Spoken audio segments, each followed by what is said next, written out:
Construyóse en mi siglo, el XVI, la torre que acompaña a la iglesia de Nuestra Señora de los Ángeles. Siguiendo costumbres sarracenas, está decorada con cerámica vidriada. En lo alto de esta estaba rematada por un cono, que no era del gusto de las gentes del lugar, y por ende fue derribado y reemplazado en 1877 por lo que los lugareños llaman el balconcillo, un campanario de hierro. De la antigua iglesia románica del siglo XII tan solo quedan los restos de su antigua portada. Sobre esta iglesia del siglo XII se edificó la iglesia del siglo XIV de estilo gótico renacentista, razón por la cual sus bóvedas son estrelladas. Quiso en el siglo XVI acometer por ventura don Alonso Felipe de Gurrea y Aragón, y después su hijo don Martín de Gurrea y Aragón, el constructor del Palacio de Pedrola, una ampliación de esta casa de Dios. Cambióse entonces la orientación de la iglesia, situando la entrada en lo que ahora es un lateral.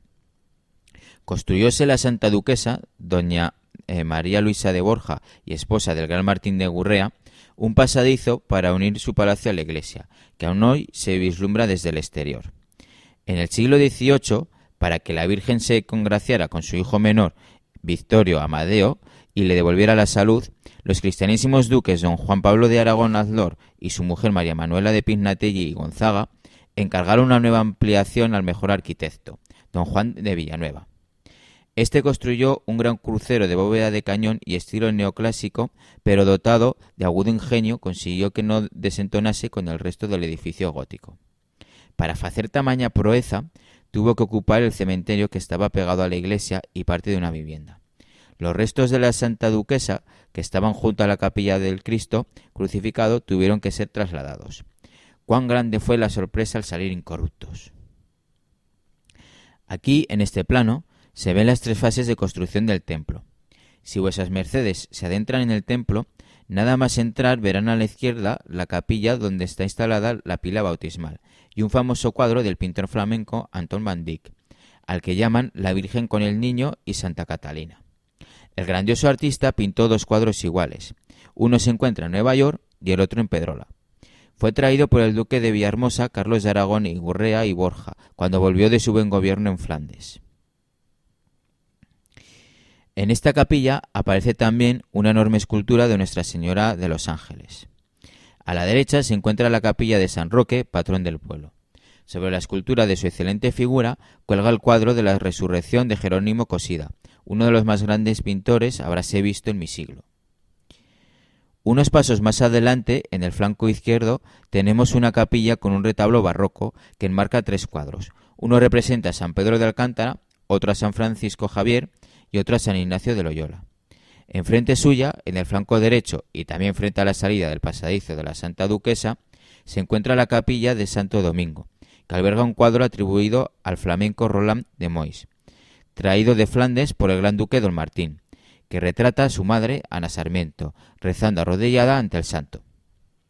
Sigan andando vuesas mercedes y en el lateral izquierdo verán una talla de Cristo crucificado, traída de Flandes por don Alonso Felipe, padre del gran duque, y al lado de la cual se encuentra la salida del pasadizo que conecta con el palacio.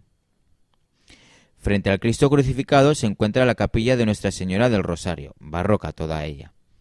En el lado izquierdo del crucero añadido en el siglo XVIII por iniciativa del duque de Villahermosa, don Juan Pablo de Aragón Azlor, y su mujer María Manuela de Piznatelli y Gonzaga, encargóse un cuadro de gigantescas dimensiones al mejor pintor del momento, el que llamábase Francisco Valleu.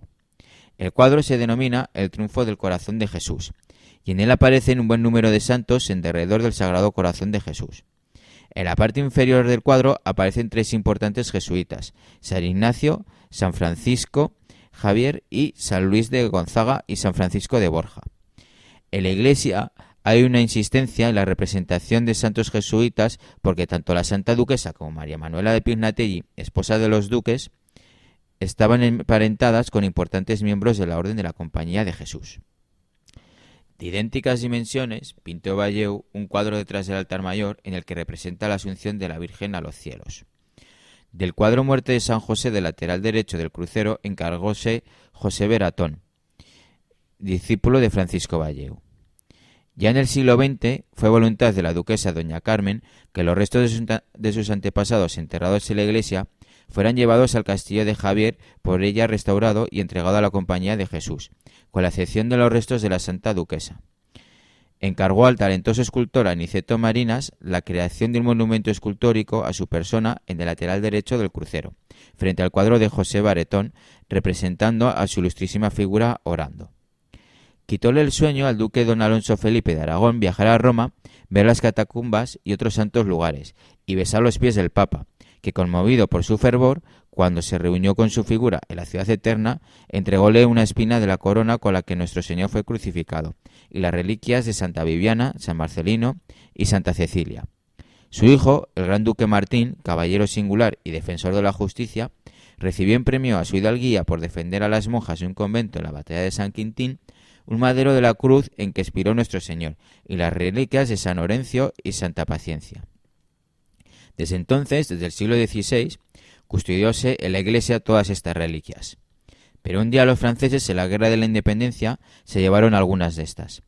La pérdida más aciaga fue la de la Santa Espina, por la que los pedroleros sentían gran devoción. Quiso, empero, la ingratitud del Papa y de aquellas monjas engañar a tan caballerosos hombres, pues en el siglo XVIII se descubrió acerca de estas reliquias que eran falsas todas ellas. Así pagaron a quien hizo el bien con mal. Cuán injusto es el mundo con los esforzados caballeros, defensores del bien y la justicia como yo, que después de hacer hazañas y desfacer entuertos, a los duques de Villahermosa engañaron y a mí me tacharon de loco. Cuánto llanto absurdo por nada cuando algunas de estas santas reliquias fueron robadas por los franceses en el siglo XIX, pues eran falsas todas ellas.